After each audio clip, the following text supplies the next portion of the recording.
Today on the Season 2 premiere of Tiny Voices, we're going to be taking a look at premature quitting in online games and some creative solutions that developers have implemented to curb that trend. That and more today on Tiny Voices.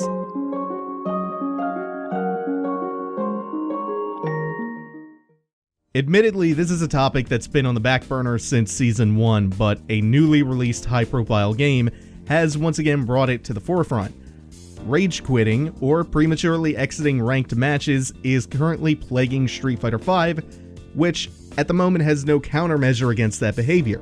Capcom has vowed to take action against the worst repeat offenders, and they've reached out to the community for help identifying these people, but in the meantime, the rash of rage quitting remains a problem, and to be honest, Street Fighter V is not in any unique position there. So-called rage quitting is a concern in any multiplayer game, be it competitive or cooperative, team-based or mano-a-mano. And people rage quit for a number of reasons.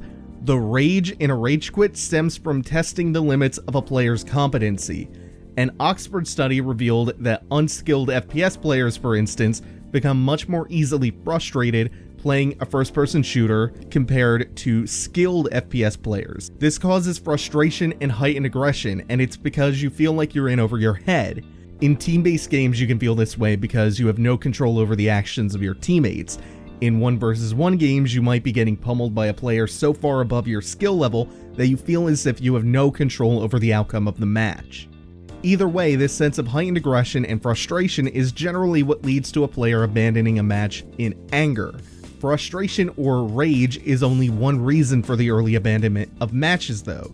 Many rage quits as we know them are an attempt to preserve win streaks, online records, or ranking points. This can be done sans frustration in a very calculated, methodical fashion. Second, premature quitting can be done as a form of griefing. This malicious form of quitting may or may not have anything to do with actual rage. In a game of League of Legends, for instance, you might leave a game just despite your teammates who you're at odds with, knowing that they'll be handicapped if they go down a man. Finally, sometimes life just happens. Power outages occur, the baby wakes up crying, or you suddenly have to run out for some unforeseen reason and abandon the game. You see, it's not always as impulsive or enraged as the colloquial term rage quit makes it seem. It's a misnomer. Premature quitting or abandonment provides a more accurate picture of the situation and allows us to focus on the behavior that game designers should be trying to mitigate. So let's look at how a handful of popular online games seek to solve premature quitting and the type of quitting that they're targeting. First, the ELO purgatory or jail approach. Marvel vs. Capcom 3 first tried to implement a system wherein frequent disconnectors would be placed into a matchmaking pool against other repeat disconnectors, leaving an ecosystem theoretically free of quitters for the rest of the player base to enjoy. Evidence of it actually working as intended post-launch was flimsy, but the idea was solid as it was designed to target repeat offenders specifically and not people who occasionally suffered from random uncontrollable outages. Killer Instinct later took the concept further. Double Helix laid out their criteria and penalties as such. After your first 10 matches, the system would check to see if your disconnect rate was above 15%. If your disconnect rate spiked above that 15% threshold, the system placed you in jail for 24 hours. During this period, you can only be matched against other people who were in jail. Each subsequent time that you get placed in jail, your jail time is increased by 24 hours up to a 5-day maximum. Additionally, your in-game icon reflected that you were a jailed player, the latter being designed to shame the repeat offender. Heroes of the Storm used a similar implementation of matching frequent leavers versus other frequent leavers. Blizzard's rationale is what was interesting there, because they found that simply denying the reward of keeping your record clean or your ranking placement clean was not enough to stop people from engaging in this behavior of abandonment. So this method of removing repeat offenders from the ecosystem targets people trying to preserve records, people habitually doing it out of frustration, and people habitually doing it with malicious intent to grief others. If you have to quit prematurely every now and then due to power outages or random occurrences in life, these systems aren't going to target you because your disconnect rate won't be high enough. Next, we look at the banning method. We'll start with the free-to-play Tekken spin-off, Tekken Revolution. Players who accrue over 200 disconnects in Tekken Revolution are banned from the game outright. Other games like Halo Reach took a more granular approach that leaves the offender with an opportunity to modify their behavior. Reach abandonment bans start at 15 minutes for the first offense, and they can eventually snowball into week-long bans from the game for their worst repeat offenders. Ban durations gradually increase for each premature quit. Counter-Strike Global Offensive did something similar with their bans starting out at 30 minutes for competitive matchmaking and eventually reaching as long as 1 week. Also, like Street Fighter 4 and Injustice 2, your ratio of disconnecting to completed games is also laid out for everybody to see on your profile. Additionally, if you leave a match, you have the opportunity to rejoin and reconnect to the match in progress with no penalty. Alternatively, you could simply choose to abandon that match, at which point you do incur the penalty. Ban approaches penalize a similar group. They do kind of harm offenders who don't repeat often, people who aren't doing it with any kind of malicious or exploitative intent. But a 15-minute ban also doesn't really mean much to someone whose power just went out or who had to step away to take care of some kind of pressing matter. Next, we'll look at two more outside-the-box approaches. Drive Club's designers found that, quote, "It's demoralizing when you make a mistake and it costs you the race." Now that much is obvious. The way they sought to mitigate that is what's interesting.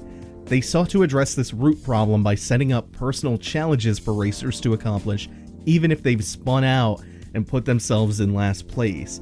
The proposition of online racing then becomes about personal achievement rather than an all-or-nothing winner-takes-all scenario. Completing these personal challenges, like beating your own best time, rewards you and your club. This is not only a way to keep players in the game despite being outmatched or on the verge of losing a race, but it's also a clever bit of social engineering because you can lose the race but complete a challenge and still contribute to your club or your social group. I can't personally speak to the efficacy of it, but the idea is interesting given what we talked about with actual rage quitting, with competency and the feeling of a loss of control and that frustration that goes along with it. It's a design philosophy designed to mitigate feelings of losing control or being in over one's head. Dota 2 likewise takes a creative approach to the issue of abandonment. When Valve crunched the data, they found that, quote, "The outcome of matches doesn't correlate at all to the likelihood of quitting. Losing a bunch of Dota 2 games doesn't seem to cause people to quit. But one thing that did stand out in the data was the amount of negative communication between players. Put simply, you're more likely to quit if there's abusive chat going on in your games." Their goal then became to modify how players communicated with each other through temporary chat bans doled out for unsavory or outright toxic speech, which negatively impacted others' ability to enjoy their game. In the months following the rollout of these chat bans, Valve found that 60% of players who received a ban went on to modify their behavior and did not receive further bans. This is an outside-the-box approach which examines a different angle of the rage quit problem. Only time will tell how Capcom chooses to address premature quitting in Street Fighter V, but I'd like to take the last few minutes here to propose a few suggestions for how premature quitting can be addressed in future games. Number 1. Have a disconnect count as a loss with the appropriate penalties, such as a loss of ELO or ranking points, and have the loss show on the record alongside the disconnect rate, while the opponent or the opposing team gets credit for a win in that scenario. If it's an accidental or an infrequent thing, like as the result of a power outage, the additional loss or loss of points, it's not going to amount to more than a drop in the bucket. Second, online games need to improve their matchmaking so that player skill levels are matched evenly, so that one player never feels as though they're in over their heads. Finally, something that I've never actually personally seen done before, but that I would like to see experimented with, I would like to see games give you the option of filtering out matches against players with a high disconnect rate. In Street Fighter V, not only can I search for ranked matches and filter out whether or not I want to play against only people on PC, only people on PS4, or both, I can choose to filter by connection types. I can choose to play against only people who have excellent connections to me. Imagine having the opportunity to filter yourself from being matched against people who have a disconnect rate of 10, 20, 30, or 40%. These are some general solutions, and of course, it's a lot easier said than done when it comes to game design and online architecture. But premature quitting is something that needs to be at the forefront of the design of any multiplayer game because it can have huge impacts on the game's online ecosystem. If you have any solutions, post them in the comments below. Otherwise, that's going to do it for Season 2, Episode 1 of Tiny Voices. See you all next time.